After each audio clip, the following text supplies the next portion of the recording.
think modern organizing apps and storage bins are the secret to a clean home? Think again.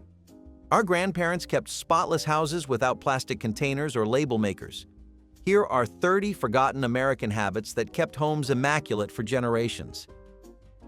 Making the bed immediately upon rising was considered non-negotiable in households across America, a habit so ingrained that children learned it before they could tie their shoes. The moment feet touched the floor, hands went to work smoothing sheets, tucking corners, and fluffing pillows until the bed looked crisp and inviting. This wasn't about impressing visitors who might never see the bedroom.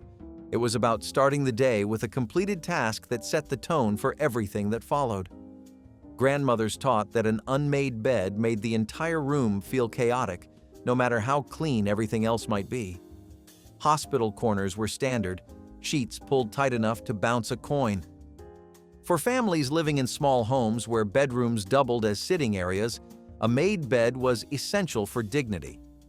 This simple discipline rippled outward, encouraging tidiness elsewhere because one clean space naturally demanded another. The made bed became proof that you respected your home and yourself. The daily dish ritual meant no family went to bed with dirty dishes sitting in the sink, a rule enforced with quiet determination in kitchens from coast to coast. Supper dishes were washed, dried, and put away before anyone sat down to listen to the radio or read the evening paper. Hot, soapy water filled the basin while someone scraped plates, another washed, and children stood ready with dish towels for drying duty. The assembly line moved efficiently, turning a chore into family time, where the day's events were discussed. Letting dishes pile up was considered shameful, a sign of laziness that invited pests and created overwhelming work later. The clean kitchen at night meant waking to order rather than chaos, a fresh start that made mornings smoother. Grandmothers knew that small messes invited larger ones, that one dirty pan led to a sink full of crusted dishes impossible to clean.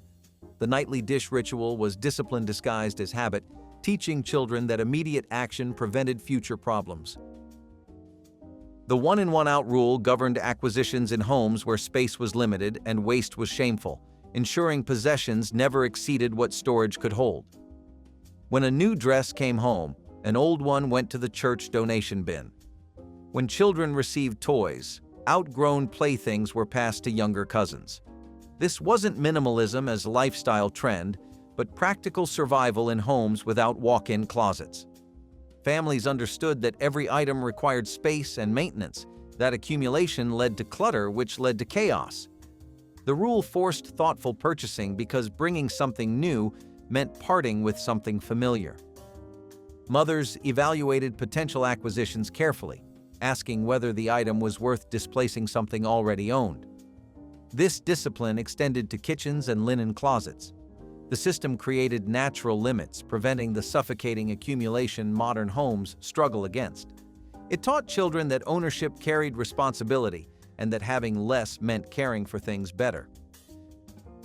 Sweeping before bed was evening ritual in farmhouses, city apartments, and suburban homes alike, ensuring floors were clean when morning light revealed every speck of dirt. The day's accumulation of crumbs, tracked dirt, and dust bunnies was swept into piles and collected before anyone retired for the night. This wasn't deep cleaning, but daily maintenance that prevented buildup and kept homes feeling fresh.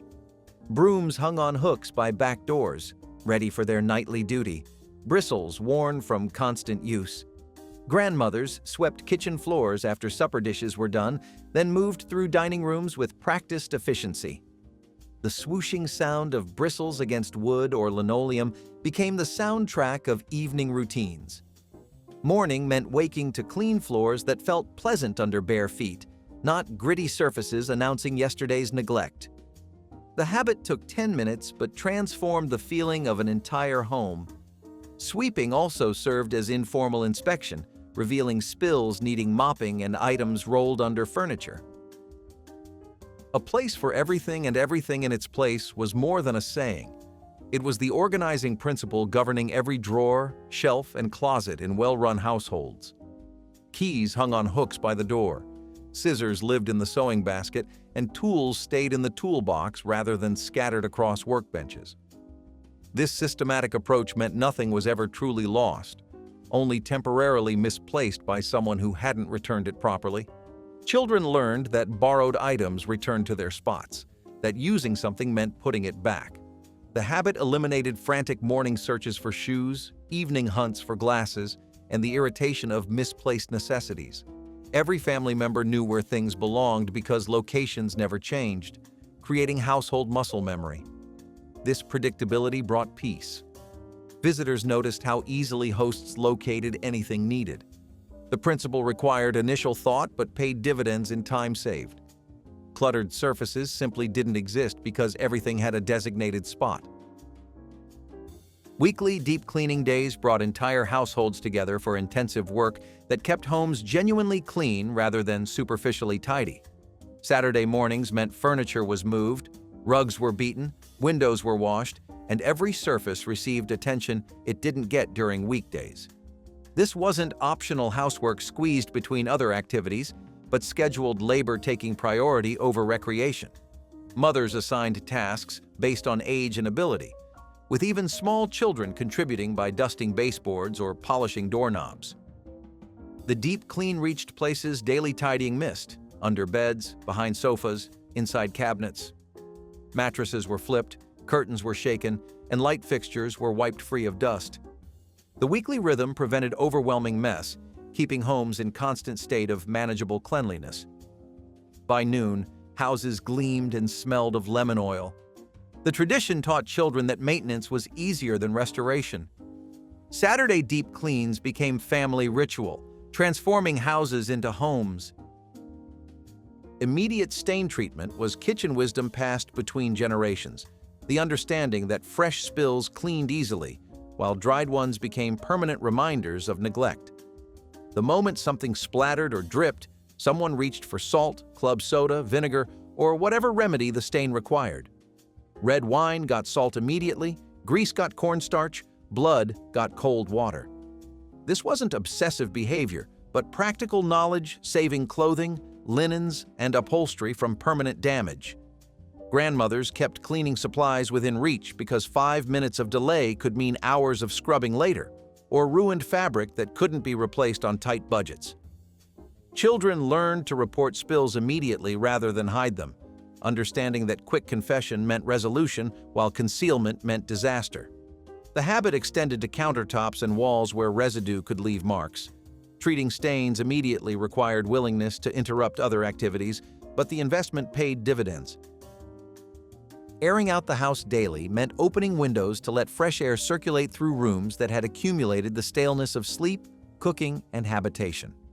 Morning routines included raising sashes to invite breezes that flushed out odors long before air conditioning sealed homes into climate-controlled boxes. Even in winter, windows opened briefly to exchange stale air for fresh. Cross-ventilation from strategically opened windows moved air through entire homes, carrying away cooking smells and musty odors. Grandmothers believed fresh air was healthful, that sealed homes bred illness while ventilated ones promoted vigor. The practice also dried moisture that could encourage mold, refreshed fabrics absorbing household odors, and made returning home pleasant. Screens kept insects out while allowing breezes in.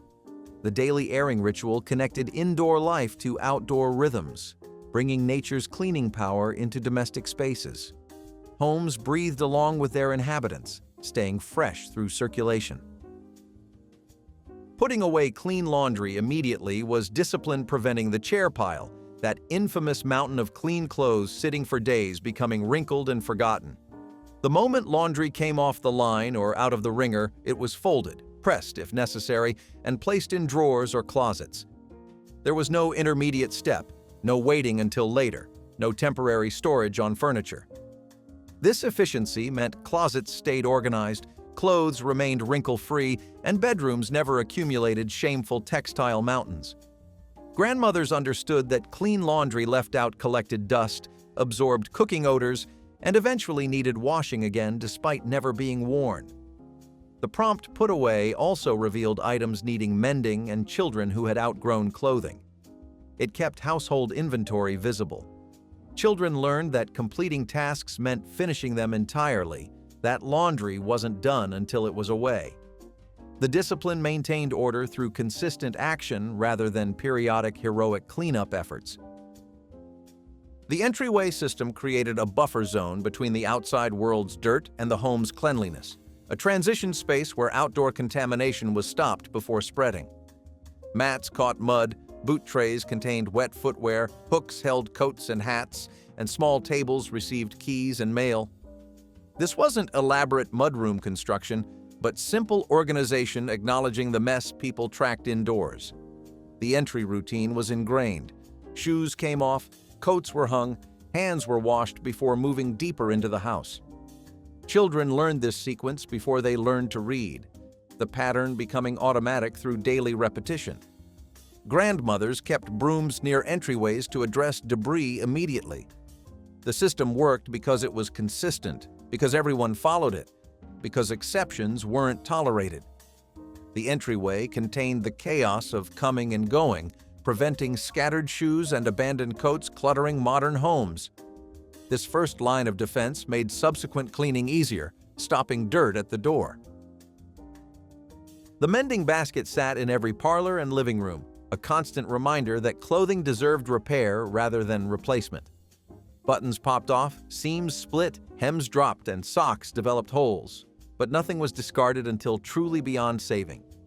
Grandmothers kept needles threaded and ready, tackling small repairs during quiet evening hours. Children learned that a missing button wasn't excuse for a new shirt, but opportunity to practice stitching.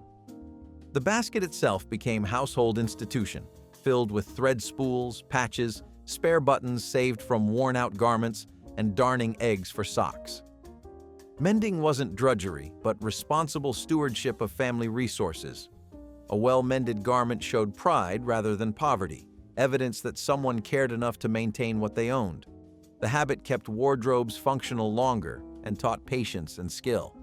When mending baskets disappeared from living rooms, so did the assumption that things could be fixed. Rotating stock in the pantry was systematic practice ensuring nothing expired forgotten on back shelves while newer purchases got used first. When groceries came home, older cans and packages moved forward while fresh supplies went behind, creating natural first-in, first-out flow. This wasn't complicated inventory management, but simple habit that kept food from spoiling and money from being thrown away. Grandmothers could survey pantries and know exactly what needed using soon, planning meals around items approaching their prime. The rotation also revealed patterns: what got used quickly, what lingered too long, what shouldn't be purchased again.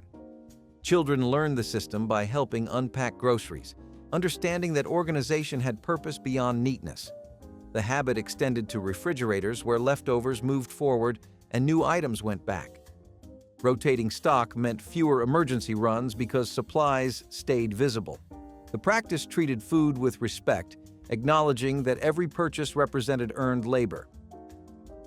Wiping down surfaces after every use was reflexive action in kitchens and bathrooms where small messes became big problems if ignored.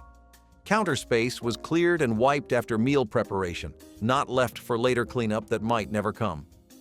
Bathroom sinks got quick swipes after morning routines, preventing toothpaste buildup and water spots requiring scrubbing later. This wasn't obsessive cleaning, but efficient prevention, keeping surfaces manageable with minimal effort. Grandmothers kept rags within arm's reach for these quick wipes, understanding that 30 seconds now saved 30 minutes later. The habit meant kitchens were always ready for the next task, that bathrooms stayed presentable for unexpected guests. Children learned that using a space meant leaving it ready for the next person. The constant wiping prevented grimy buildup that made deep cleaning necessary, keeping homes in perpetual state of light cleanliness rather than cycling between spotless and squalid. Seasonal clothing rotation was twice yearly ritual, keeping closets manageable and wardrobes organized for whatever weather demanded. When spring arrived, winter coats and sweaters were cleaned, inspected for damage, and stored in trunks or cedar chests. Summer clothes emerged from storage, were assessed for fit and condition, and took their place in newly spacious closets. The process reversed each autumn. This wasn't mere shuffling, but thoughtful inventory revealing what needed replacing, what could be handed down, and what had served its purpose. Grandmothers used rotation to assess children's growth, noting which items wouldn't fit next season. The habit kept closets from overflowing with out-of-season items complicating daily dressing. Cedar and lavender sachets protected stored clothing from moths. Seasonal rotation imposed order on wardrobes, making morning routines simpler and closet space more functional throughout the year. The Sunday reset prepared homes for the week ahead, a deliberate afternoon spent ensuring everything was ready for Monday's demands. Clothes were laid out, shoes were polished, bags were packed, and lunches were planned so morning chaos couldn't derail the week. This wasn't anxious preparation, but calm ritual, bringing order to the transition between weekend relaxation and weekday responsibility. Grandmothers ironed shirts, checked homework folders, confirmed schedules, and addressed anything that might cause problems Monday morning. The reset extended to kitchens where meal plans were confirmed and ingredients verified. Children participated by organizing their spaces and preparing school needs. The habit created psychological closure on weekends while building confidence for weeks ahead. Families practicing the Sunday reset rarely experienced frantic scrambling plaguing unprepared households. The routine acknowledged that preparation was itself a form of rest, that organized beginnings made entire weeks smoother. Washing hands upon entering the home was non-negotiable hygiene, keeping outside germs from spreading through living spaces. Before touching anything, doorknobs, light switches, faces, food, hands were scrubbed with soap and water. This wasn't paranoid behavior, but practical understanding that hands touched everything and carried contamination from public spaces. Grandmothers installed this habit through repetition, reminding children until the routine became automatic. The practice predated germ theory's widespread acceptance, passed down from generations who noticed that families washing hands stayed healthier. Sinks near entryways made the habit convenient, while towels hung ready for drying. The routine extended to washing before meals, after using the bathroom, and after handling anything dirty. Hand washing was taught as basic respect for yourself, for your family, for your home. The habit kept illness from spreading through households and reinforced that cleanliness began with personal responsibility. Dealing with mail immediately prevented the paper avalanche burying tables and counters in modern homes. When mail arrived, it was sorted at once. Bills went to the bill-paying station, correspondence was read and filed, catalogs were browsed, then recycled, and junk went straight to trash. There was no pile accumulating on the kitchen counter, no stack of unopened envelopes growing threatening. This decisive handling took minutes daily, but prevented hours of sorting later. Grandmothers had specific spots for incoming mail and specific times for addressing it, creating systems keeping paper under control. The habit prevented missed deadlines, forgotten invitations, and anxiety of facing unknown obligations buried in stacks. Children learned that postponing paper decisions multiplied paper problems. The immediate sort also revealed what subscriptions weren't being read and what could be eliminated. Mail was information requiring action, not decoration accumulating on surfaces. The nightly kitchen closing was ritual transforming cooking spaces into clean slates ready for morning routines. Beyond washing dishes, closing included wiping stovetops, clearing counters completely, sweeping floors, emptying trash, and running final inspection. The kitchen was left as if it might be photographed, surfaces gleaming and everything in place. This wasn't perfectionism, but practical wisdom about how mornings function better when kitchens welcomed rather than overwhelmed. Grandmothers completed closing before retiring, often as the last task of day. The habit meant breakfast preparation began in clean space rather than yesterday's mess. Children saw the closed kitchen each morning and understood spaces required intentional maintenance. The nightly closing also caught problems, dripping faucets, pest evidence, supplies needing replenishment, before they became crises. The routine created clear boundary between one day's cooking and the next, giving kitchens rest before serving again. Keeping cleaning supplies in every room eliminated the excuse that proper tools were too far away to bother fetching. Bathrooms had their own cleaners and brushes stored under sinks, Bedrooms had dusting cloths in dresser drawers. The kitchen kept supplies within arm's reach of every surface needing attention. This distributed approach meant small messes could be addressed immediately rather than added to some future session. When spots appeared on mirrors, the cloth was right there. When dust gathered on nightstands, supplies waited in the drawer. Convenience removed friction from maintenance, making quick cleanups effortless rather than expeditions requiring supply gathering. Grandmothers understood that cleaning happened more often when tools were present. The strategy multiplied cleaning opportunities throughout the day, transforming occasional deep cleaning into constant light maintenance. Each room became self-sufficient for its own upkeep.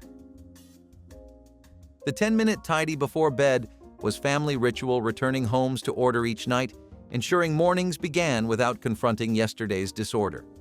Everyone participated in quick sweeps through common areas, returning items to their homes, fluffing pillows, and clearing surfaces of daily accumulation. This wasn't deep cleaning, but rapid restoration, keeping entropy from winning the battle against clutter. The time limit made it manageable. Just 10 minutes, everyone working together, then done. Grandmothers led these nightly rounds, demonstrating that small, consistent effort prevented large, overwhelming tasks. Children learned that tidying wasn't punishment but participation in household harmony. The habit meant waking to calm rather than chaos, starting days with visual peace. The 10-minute tidy also revealed what was accumulating: papers needing filing, toys needing culling. The brief nightly investment paid dividends in morning tranquility and weekend freedom from marathon cleaning. The weekly linen change was sacred routine, ensuring beds stayed fresh and hygienic regardless of how busy life became.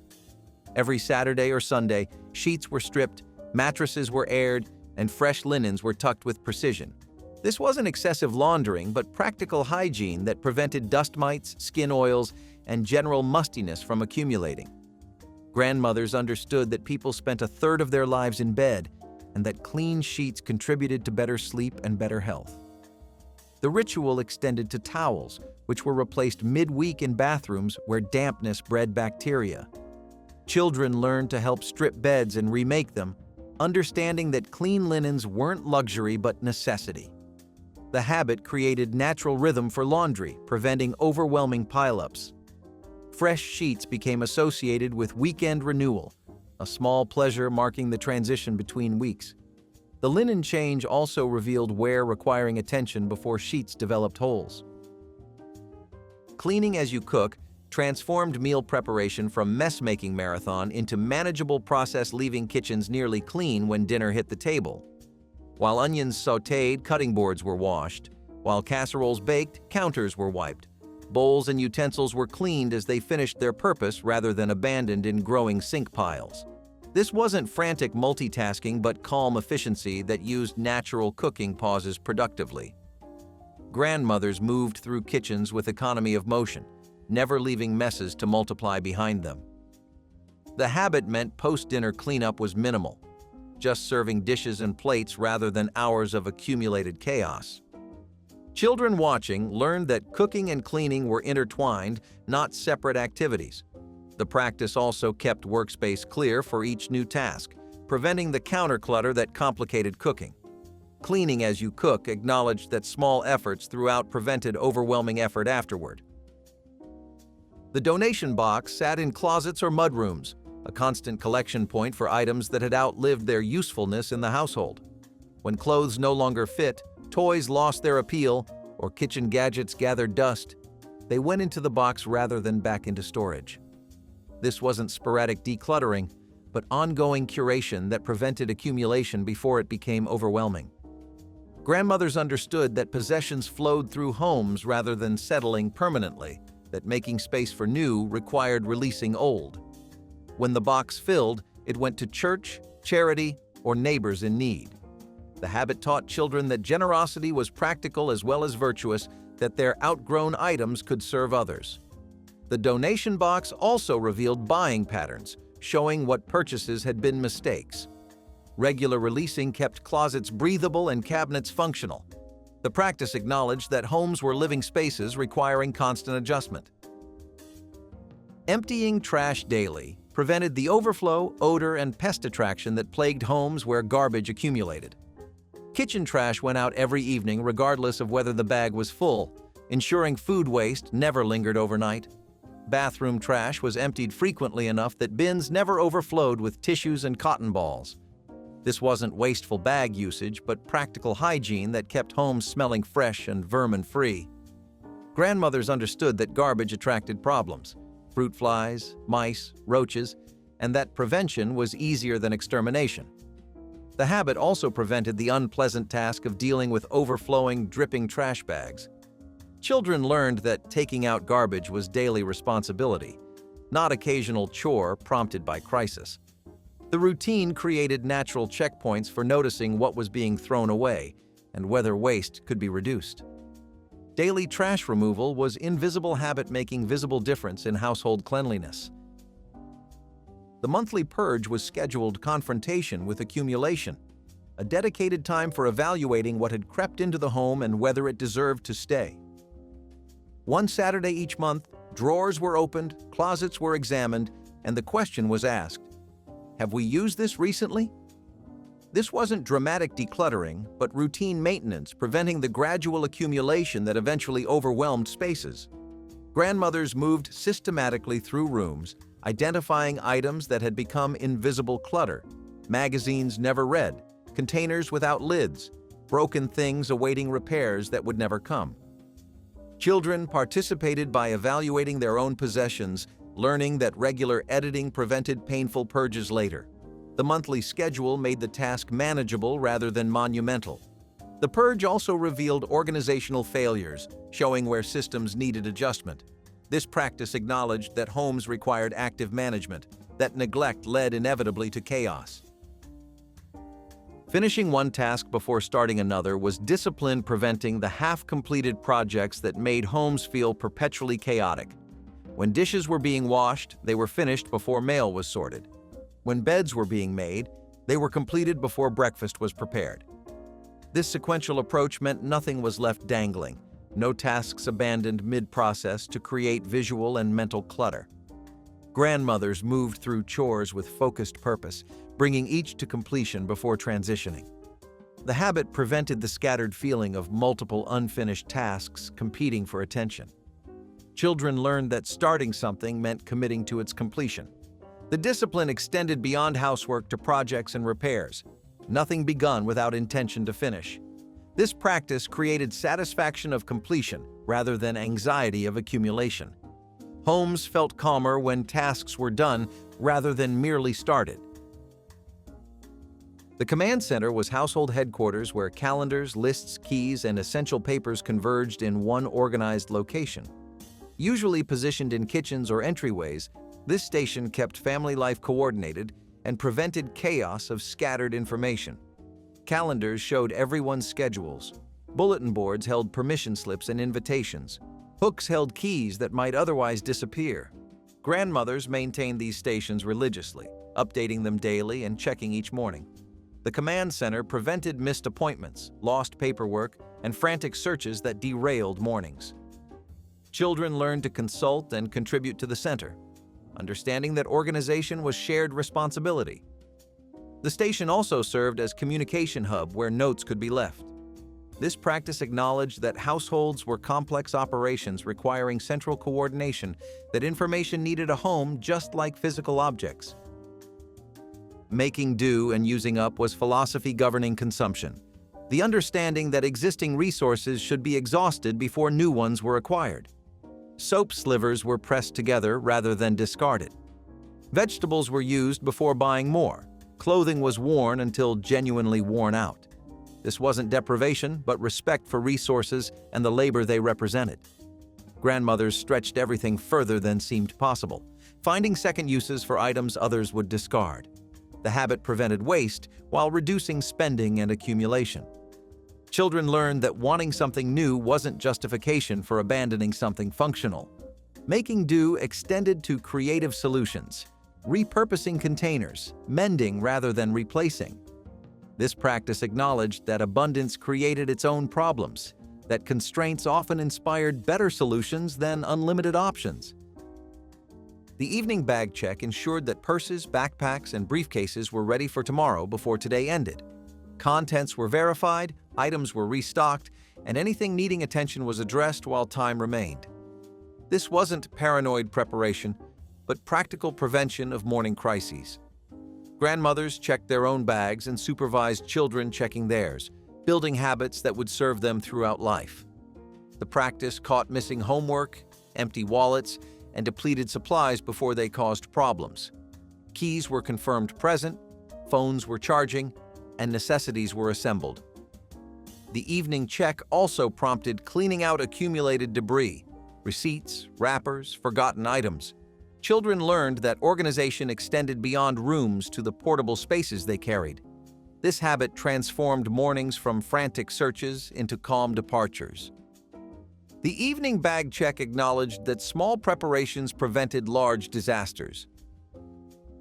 Respecting the home was the underlying philosophy that made all other habits possible, the understanding that living spaces deserved care and attention rather than neglect. This respect manifested in countless small actions: removing shoes at the door, using coasters under drinks, closing cabinets completely, turning off lights when leaving rooms. Grandmothers taught that homes were more than shelter. They were sanctuaries requiring stewardship. The habit of respect meant treating furnishings gently, cleaning messes immediately, and maintaining rather than destroying. Children learned that how they treated their home reflected how they treated themselves and their family. Respect extended to shared spaces and common areas where everyone's effort maintained collective comfort. This practice acknowledged that homes responded to treatment, that care created beauty while neglect created decay. Respecting the home was the foundation upon which all other cleaning habits were built. Meet the Hopi red dye amaranth, a striking plant known as much for its deep, vibrant colors as its incredible nutritional value. Native Americans didn't just admire it. They relied heavily on this leafy wonder, harvesting its colorful foliage to cook like spinach. Rich in vitamins and minerals, these vibrant leaves became a nutritious staple, elevating traditional dishes while providing essential nourishment. Beyond the kitchen, Hopi tribes use the amaranth's vivid red pigments in ceremonial and everyday dyes, enhancing textiles and pottery with a stunning touch of color. Imagine a vegetable that nourishes your body and brightens your world. That was the true value of Hopi red dye amaranth. Despite its versatility and beauty, this incredible plant fell out of favor, disappearing from dinner tables and fields alike. But what if we brought it back, enjoying both its culinary and cultural richness once again? And if that sounds intriguing, wait until you taste the peppery root vegetable native tribes relied on for its unique flavor and resilience through harsh winters. Wild rice and cranberry pilaf is something that's really inseparable from the Great Lakes and Upper Midwest areas. This is something that is especially very closely linked to the Ojibwe, Chippewa, and Anishinaabe tribes. They had been known for harvesting manoomin, or otherwise known as wild rice, for quite a while. Their techniques and in-depth knowledge of the process had been a treasured community resource for several centuries. Wild rice was something that would always occur naturally since it was an aquatic grain. It would thrive in slow-moving streams and slightly shallow lakes, of which there were many back then. Cranberries were also a very key component because they were one of the few things indigenous to North America and grew in incredible abundance throughout the northeastern stretch of land.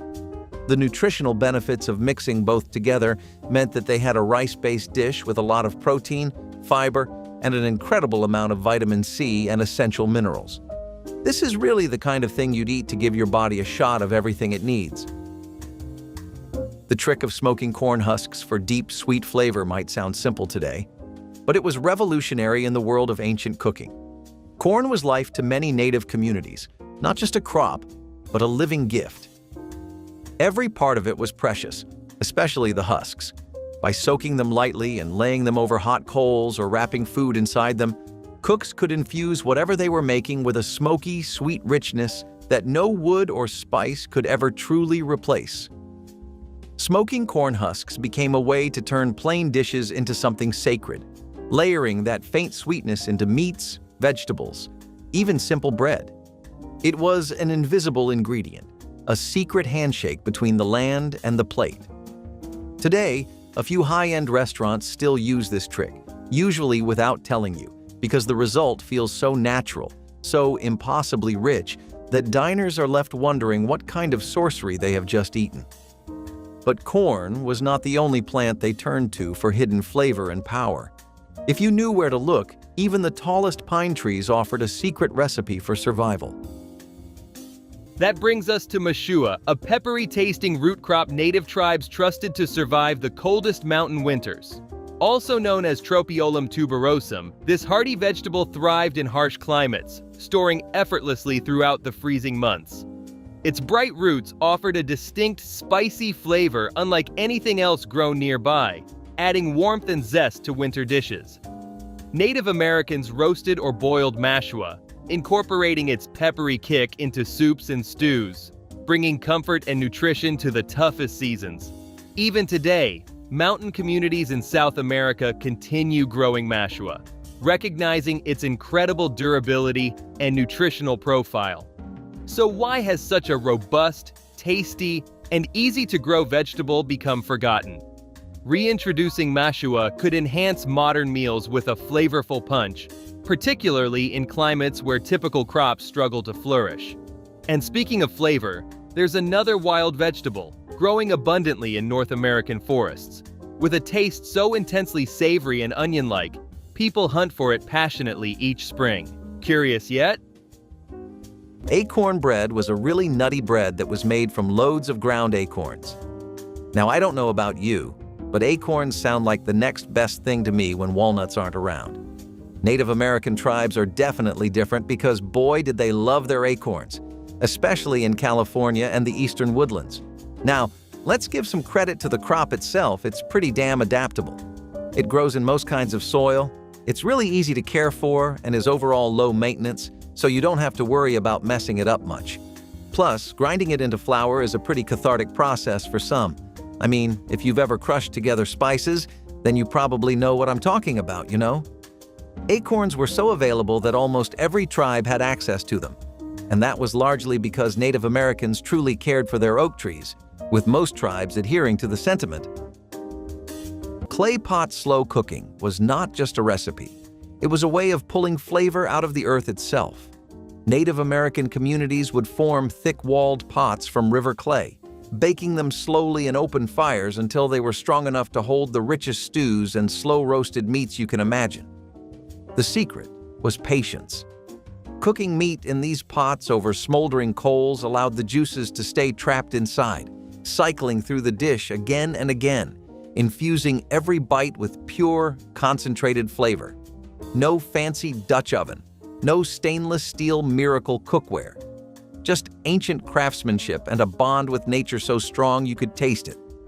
The slow, even heat of a clay pot gave even the toughest cuts of meat a tenderness you would not believe unless you had tried it. In a world before timers and thermostats, this was real mastery. And the taste?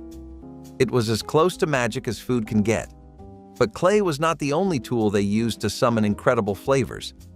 Sometimes, the real secret was hidden in something even lighter than air, something that grew tall all around them: corn husks. That's exactly what the Indian cucumber root delivered. This fascinating forest plant provided indigenous communities with a crisp, refreshing snack, straight from the ground. Known for its mild, cucumber-like flavor, Native Americans often foraged it on their journeys, appreciating it both for its taste and medicinal uses. Packed with hydration and nutrients, Indian cucumber root was more than just a tasty treat. It was revered as a health-boosting staple. It eased digestive issues and helped soothe inflammation, becoming an essential part of natural medicine kits. People enjoyed it raw, right after harvesting, making it an easy, delicious, and nutritious snack on the go. Yet, despite its many virtues, it faded from modern consciousness, overshadowed by familiar supermarket produce. Imagine reviving this nutritious, tasty treasure and adding it back into our diets today. Healthy, accessible, and refreshingly flavorful. But speaking of nutritious and colorful additions, Have you heard of the vegetable with vibrant red leaves once cooked just like spinach, offering both beauty and bounty? Salmon candy was an incredibly unique kind of candy, and I mean that. We barely have anything that's like it in today's modern world, despite our time being dominated by processed sugars and candies. Also known as Indian candy, this was a salmon-oriented dish that would be smoked and sweetened, and the idea to mix both of those techniques together was something that the Tlingit, Haida, and Coast Salish tribes popularized. They were predominantly placed in the Pacific Northwest, and these tribes had relied on salmon for thousands of years. They had their own preservation methods as well, and smoking was one of them. It was meant to help prevent fish from going bad during long and frigid winters. So how do we go from preservation to salmon candy? It's actually a modern adaptable of the traditional smoked salmon dish, just with different kinds of sweeteners that have been incorporated. You have maple syrup, honey, and even brown sugar. At the end, you get a caramelized glaze that gives you the sugar rush you're looking for on top of a decadent, smoky, and slightly chewy salmon. Most tribes would use the salmon that were caught in the Columbia and Yukon rivers, such as Chinook, Sockeye, or Coho.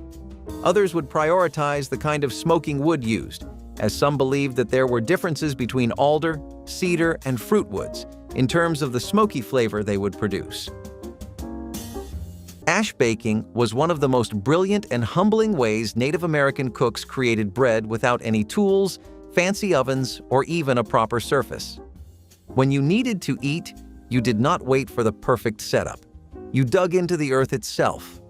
Dough was shaped into rough rounds and placed directly onto a bed of hot ashes and embers, then gently covered with more hot ash. The bread would cook slowly, surrounded by a blanket of heat, becoming crusty on the outside and pillowy soft on the inside. If a little ash clung to it, so be it. You brushed it off and bit into a smoky, earthy flavor that modern kitchens would pay fortunes to recreate.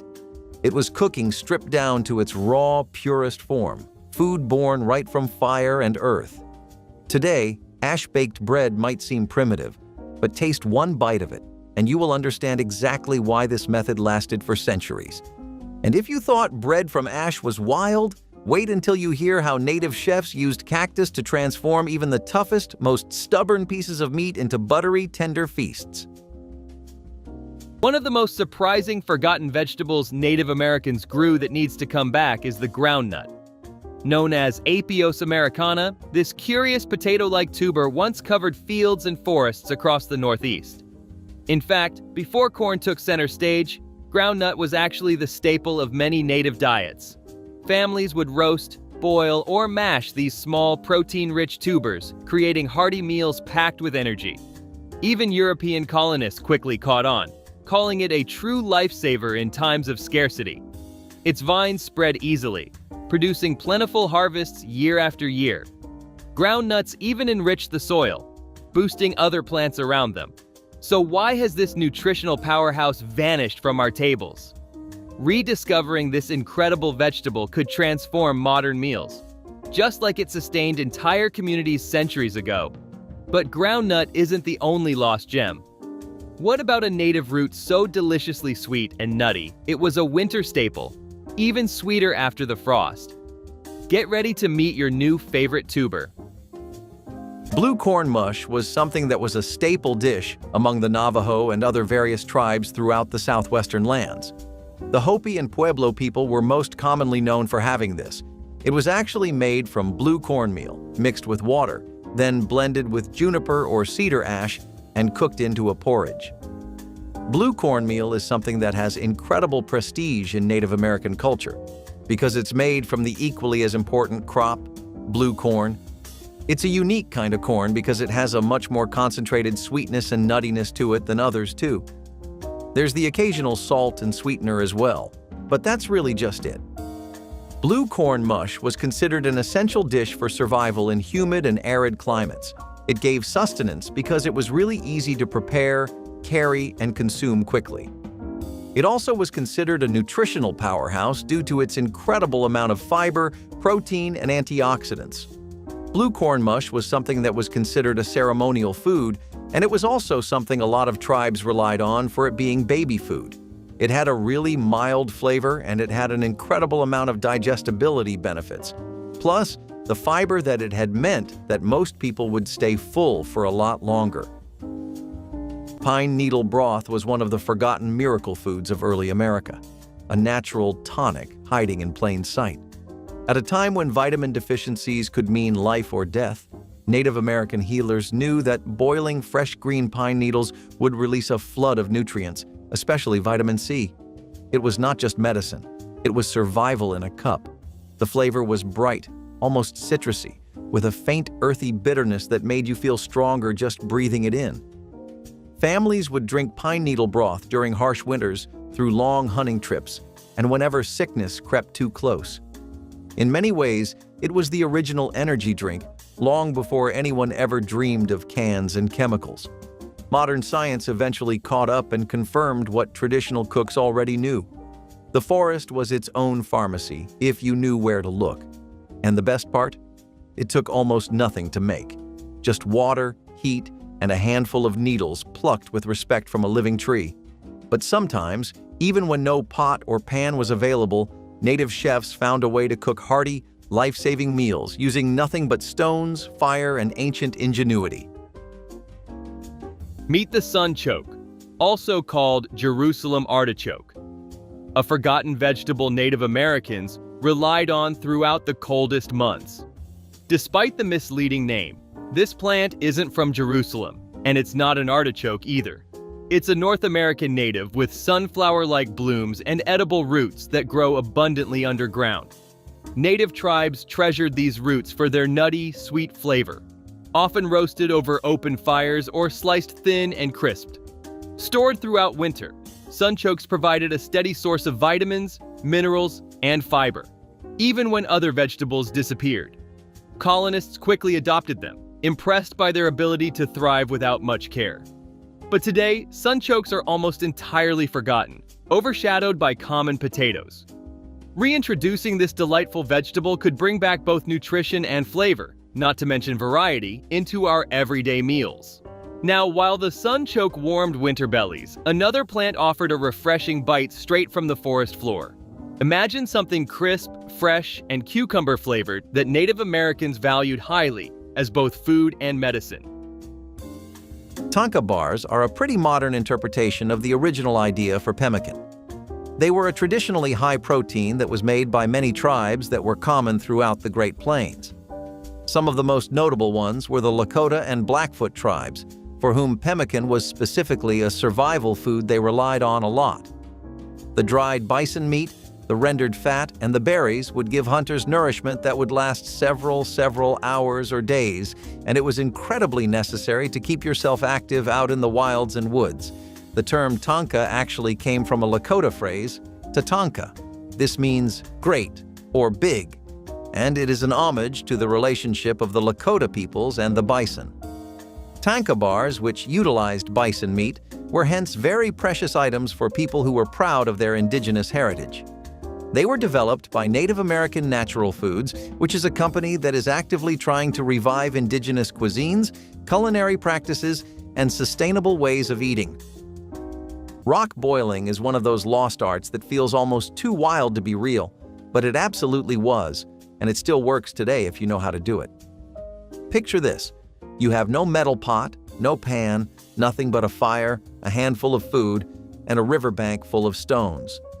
Native American cooks would heat large, clean rocks directly in the fire until they were almost glowing, then carefully drop them into hollowed-out bowls made of bark, animal hide, or clay. The heat from the stones would bring the water to a bubbling boil almost instantly, allowing them to cook stews, boil roots, or even prepare medicinal teas without ever burning the vessel. It was a skill that could mean the difference between an empty belly and a full one. And it was not just functional. It gave the food a subtle mineral richness you cannot replicate any other way. Today, rock boiling feels almost mythical, a forgotten page from a cookbook written by the earth itself. And speaking of earth, some of the most astonishing bread you have never tasted was baked without an oven, without a pan, and sometimes without anything more than a pile of hot ashes. Chenopodium, known more casually as lamb's quarters, grows like a weed and eats like royalty. This wild green has been dismissed as backyard clutter for decades, but it was once carefully tended in indigenous gardens. Its triangular leaves and dusty white coating hide a powerhouse of nutrients, richer in calcium, iron, and protein than even spinach. Eastern tribes cooked it like you would collards, or dried it for soups and broths when the cold came creeping in. The taste is somewhere between earthy and nutty, and when it bolts in the summer, the seeds themselves can be ground into flour or tossed into stews. Lamb's quarters were a 2-for-1 deal. Greens in the spring, grain in the fall. These days, it gets pulled like a weed, tossed aside while spinach steals the spotlight. But back then, this was green gold. And if you think this garden invader was impressive, wait until you meet the marshland powerhouse that once fed entire coastal communities. Cedar tea, on the other hand, was something that was made entirely from cedar leaves. It was known for its warmth and comfort, something that people really needed back in those times. For indigenous tribes, it had been a symbol of their culture and a key part of it for many, many years. It's a medicinal tea that was brewed because of its healing properties too. There are a decent amount of benefits to having cedar tea, some of which include things like decreasing inflammation, improving digestion, and detoxifying yourself. Besides, it usually just tastes pretty good. Native American tribes across the land would frequently make this tea along with many others as they kept each other going throughout their nomadic lifestyle. Cedar tea isn't something we see much of today, but that doesn't mean it didn't have its time in the sun before things got changed. Cactus as a natural tenderizer sounds almost too strange to believe, but it was an everyday trick in many native kitchens. Certain varieties, like prickly pear, are packed with natural enzymes that break down tough muscle fibers in meat. By rubbing raw cactus slices over a piece of game meat or even marinating it in cactus juice, they could turn chewy, sinewy cuts into tender, flavorful meals that needed almost no extra cooking. It was pure kitchen magic, pulled straight from the harshest landscapes. In places where hunting was hard and every scrap of meat mattered, this trick was not just clever, it was survival. No waste, no frustration, just another example of how nature handed over its secrets to those who knew how to listen. The best part is that cactus does not mask the flavor of the meat. It simply softens it, letting the real richness shine through. Even today, modern chefs have started waking up to this forgotten genius. But it was not just fresh meals that mattered. When you needed to carry food across miles of wilderness, you needed another skill altogether: the incredible art of sun-drying meats under the open sky. Tuckahoe, or Peltandra virginica, isn't winning any beauty contests anytime soon. But this marsh-dwelling tuber kept bellies full from Florida up to the mid-Atlantic. It's got a name that sounds like a punchline, but to coastal tribes, it was serious sustenance. Growing in brackish wetlands, Tuckahoe had to be leached or roasted thoroughly. Raw, it was toxic. But done right, it became a starchy, potato-like staple perfect for roasting or grinding into meal. Its preparation was labor-intensive, but that didn't stop it from becoming a dietary mainstay. Even its leaves were used for wrapping other foods during cooking. The fact that it grew in soggy, difficult places made it a reliable backup when other crops failed. People remembered where patches of Tuckahoe thrived like they remembered old fishing spots. Quiet, sacred, passed down. Today, it's almost completely forgotten, overshadowed by potatoes and corn. But its legacy as a survival route is carved deep into coastal soil. Still, when you head inland, there's another tuber that not only fed people, but followed them. Like pemmican, they were actually pretty long-tasting foods that were high in energy. They had a lot of rendered fat in them, and sometimes they even had ground berries mixed in. It was something that was widely consumed by the Great Lakes tribes, most notably, especially Lakota, Cree, and Métis. It was really portable, easy to carry, nutritious, and the kind of thing that could give you a real boost of energy before a long trek or hunt. So basically, total survival gear. It's something that's eaten as is, and these small pieces were always chewed on for energy during the hard work of the days. Pemmican could also be turned into soup, in which case it would definitely feed a lot more mouths. Families did that pretty often to avoid people going hungry, since you had to be pretty conservative with how you spent your rations. The original food dehydrators were not made of wires, plastic, or electricity. They were built from nothing but wood, patience, and the heat of the sun itself. Native Americans constructed simple wooden frames, stretching thin strips of meat across them like rough tapestries. Exposed to sunlight and fresh air, the meat would dry slowly, losing its moisture but locking in all the rich, smoky flavor. Sometimes the process was sped up by adding a small, smoldering fire nearby, helping to drive off insects and give the meat an even deeper taste. It was a way of preserving precious food without ice, salt, or chemicals, and the result was nothing short of incredible. Chewy, flavorful strips that could last for weeks or even months. Every bite told a story of the land it came from. Every piece was survival packed into a pocket-sized meal. Jerky might be trendy today, but it started here, with hands stretching meat under a fierce sun and trusting the earth to do the rest. But when it came to sweetening up meals and treats, they had another secret up their sleeves, and it did not involve sugar at all. Ramps, or wild leeks, were once a forage secret among eastern woodlands tribes, prized for their bold, garlicky flavor and potent spring energy. Long before hipster foodies turned ramps into a farmer's market flex, indigenous communities harvested them from shaded forest floors to welcome the thaw of winter. These green bursts weren't just tasty. They were seasonal indicators, signaling a time to reconnect with the land. Ramps packed more punch than your average onion and were often sautéed, added to stews, or eaten raw for their sharp tang. They grew in patches, not abundance, so harvesting was done respectfully to ensure next season's return. And for all their flavor, they had a reputation. Ramp breath was real. So if your cousin showed up reeking of garlic, you knew spring had arrived. It's funny how what was once a humble forage staple is now a gourmet garnish. But the real story of seasonal greens doesn't stop in the Appalachians. Further west, and just as overlooked, there's a green you've probably passed 100 times without even knowing its worth. Let's talk about chenopodium, or lamb's quarters. Wajapi is a wondrously thick, rich berry sauce and/or pudding that actually comes all the way from Lakota, Dakota, and other tribes of the plains. As tradition would often have it, Wajapi would always be made with wild berries that had been slow-cooked to an extremely thick consistency. Occasionally, people would be sweetening it with honey or maple syrup, and even today, it's still something that's considered a fundamental part of Native American dining. It's a dessert, dip, and a topping of its own all in one. The most common kinds of berries Native Americans would use for this were basically just buffalo berries, wild plums, and chokecherries. There were also some versions of the dish that involved June berries, but that was kind of landlocked to the places where June berries would typically grow.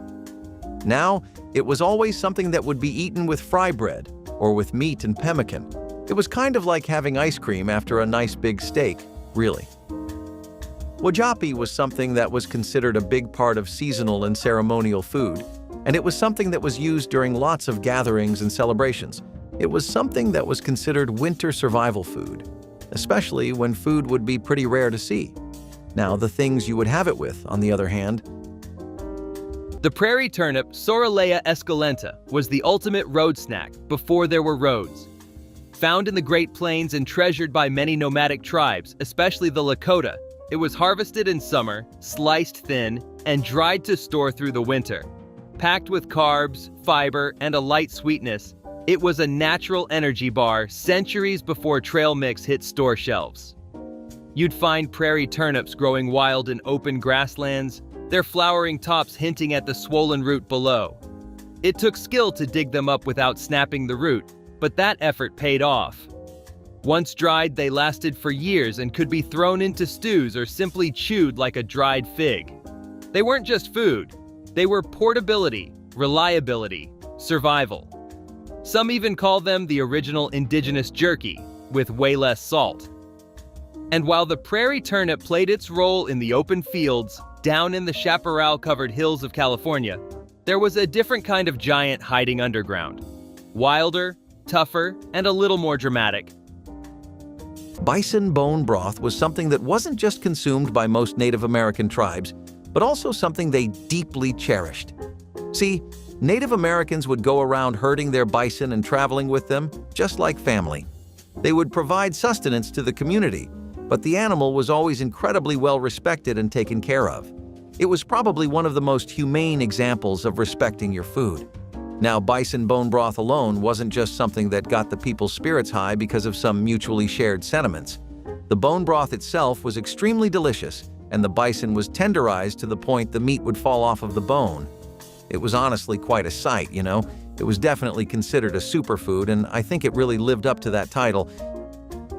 Manroot, or Mara macrocarpus, sounds like a myth, and kind of looks like one too. This massive wild cucumber grew across the rocky hillsides of California, its sprawling vines wrapping through dry scrub like green lightning. The name Manroot comes from its gnarly, humanoid-looking tuber, which can weigh over 100 pounds and resemble a body hunched beneath the earth. Indigenous Californians didn't just marvel at it, they used it. The starchy tuber was roasted to remove toxins, and when prepared correctly, it became a dense, calorie-rich food source. But that's not all. Manroot was also a pharmacy. Poultices made from its root-treated sores, and its juice was used to stun fish in streams, a genius fishing hack. Today, most people see it as just an odd vine, an invasive curiosity. But to those who knew how to unlock its potential, it was equal parts food, medicine, and tool. And as we trace these edible echoes across North America, we land next in the wetlands again, where an arrow-shaped plant rooted itself in both diet and legend. Cholla buds with agave syrup were a desert superfood that originated all the way from the southwest. This is actually one of the few kinds of cactuses that are edible. They were known as the Cholla cactus, and they were a plant that was native to the Mojave and Sonoran deserts. They were edible flower buds, and other southwestern tribes were known for harvesting and eating these buds for centuries. Among the tribes, the most notable ones were the Pima and Tohono O'odham tribes.